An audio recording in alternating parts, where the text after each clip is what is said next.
Olá, estamos aqui mais uma vez na Sala Itaú Cultural, em São Paulo, para realizarmos uma conversa dentro da série Jogo de Ideias.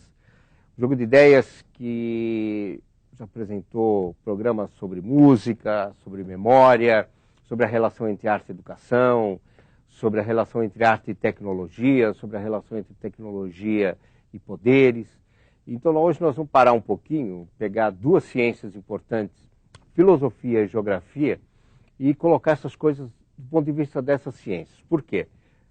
Seria como uma reflexão sobre tudo que a gente fez, sobre os conceitos que a gente tem se utilizado aqui nesse programa.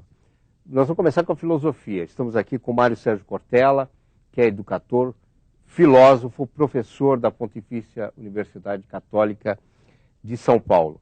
Autor dos recém-lançados Não Nascemos Prontos e Não Espere pelo Epitáfio. Ele traz uma coisa interessante, provocações filosóficas. Então nós vamos fazer um programa aqui, tanto com ele, quanto com o nosso convidado logo depois, que é o cientista social, especialista em relações internacionais e geógrafo Demétrio Magnoli, que organizou também, recentemente lançado o livro Histórias das Guerras. Nós vamos fazer um programa de provocações. Provocar, colocando conceitos e saber quais são as novidades sobre isso. Vou começar então com o filósofo Mário Sérgio Cortella. Tudo bom, Mário Sérgio? Ótimo. A ideia de alguém se chamar de filósofo é sempre delicioso. Em vários momentos da história isso foi considerado uma ofensa. Uma ofensa, né? Mais ou menos como chamar alguém hoje de intelectual. Você imagine quando eu preencho ficha num hotel, em algum evento que aparece profissão, se eu colocar filósofo, qual vai ser o destino que eu terei? Você já colocou? Já coloquei várias vezes propositadamente. Só como referência, o Mário Sérgio está com dois livros, dois títulos, aí nas livrarias, Não Espere pelo Epitáfio, Provocações Filosóficas, é o subtítulo, e Não Nascemos Prontos, também Provocações Filosóficas, uma série, né, Provocações Filosóficas.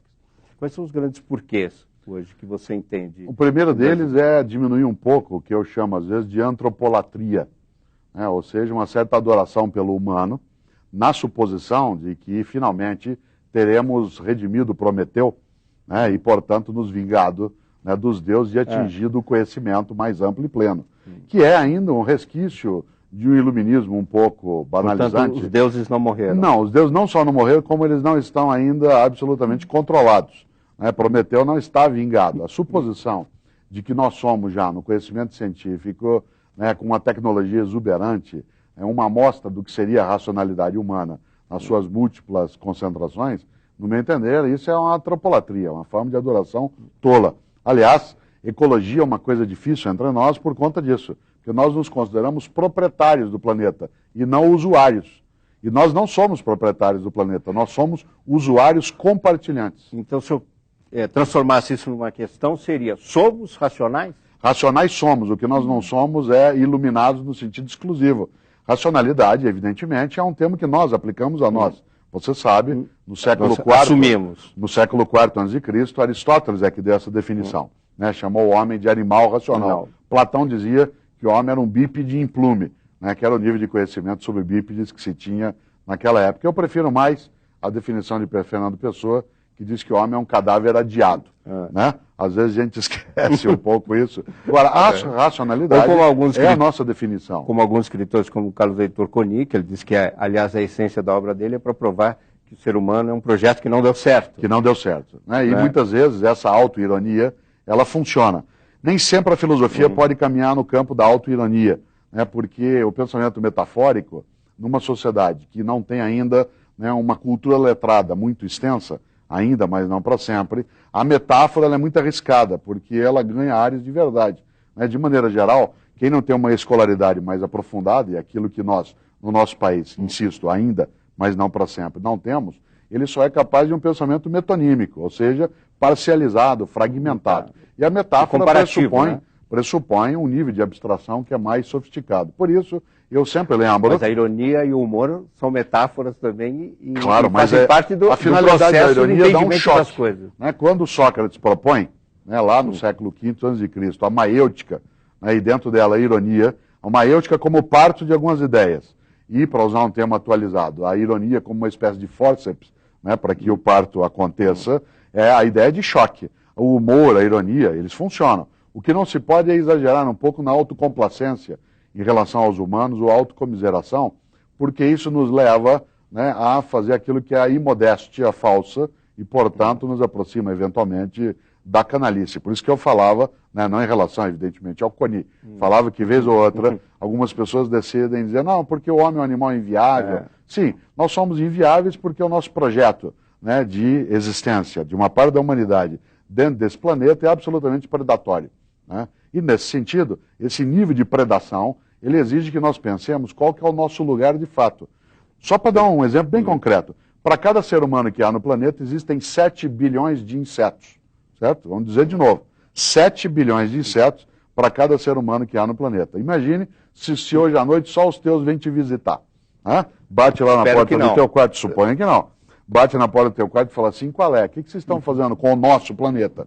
Vocês acham que vocês são proprietários dele? A filosofia, ela não é a área em que exclusivamente e unicamente ela avança a dar as explicações para essas coisas, mas colocar as perguntas. Somos nós mesmos, né, usuários ou proprietários? Temos o direito de fazer isso? O que significa a vida para nós? Portanto, a manutenção há alguns séculos das grandes interrogações. Quem se pergunta assim hoje, se somos um usuário ou proprietário, ou quem se coloca como usuário e não como proprietário, já, esse seria claro. Devo entender que você está colocando que seria um avanço, né, um passo além, isso evidentemente criaria uma outra questão, mas deixa para o passo além. Seria uma pergunta de hoje. Sim. De hoje. De agora. De agora.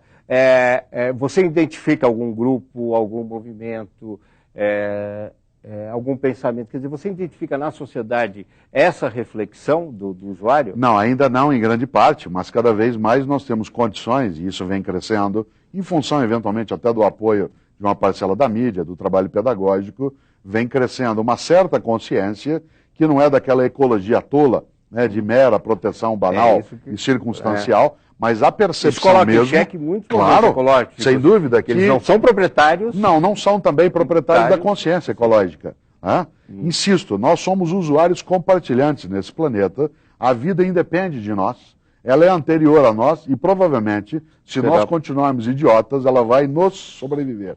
E nós não sobreviveremos. Uma outra questão que você acha que... talvez a tecnologia esteja nos impondo também, que seja uma questão contemporânea. Acho que uma das coisas mais fortes é a própria tecnologia como tema. A tecnologia tem uma natureza ferramental. Ela é como uma escada. Você usa uma escada para ir a algum lugar. Você não usa uma escada para ficar na escada. Certo? E uma parte das pessoas esquece de um antigo e estupendo ditado chinês que diz: quando você aponta a lua bela e brilhante, o tolo olha atentamente a ponta do seu dedo. E uma parte de nós hoje olha a tecnologia como finalidade. Esquece da natureza ferramental que ela tem. Ou seja, ela serve para nos levar a alguns lugares. E nessa hora, as pessoas são possuídas pelo que eu chamo de síndrome do gato da Alice. Lembra-se que a Alice está perdida, e aí ao perguntar... Sim, do Lewis Carroll, do Charles Dodson, né, do matemático, ao perguntar ao gato, mas para onde vai esse caminho? Ele diz, bom, para onde você quer ir? Ela diz, eu não sei, eu estou perdida. Ele diz, bom, para quem não sabe para onde vai, qualquer caminho serve.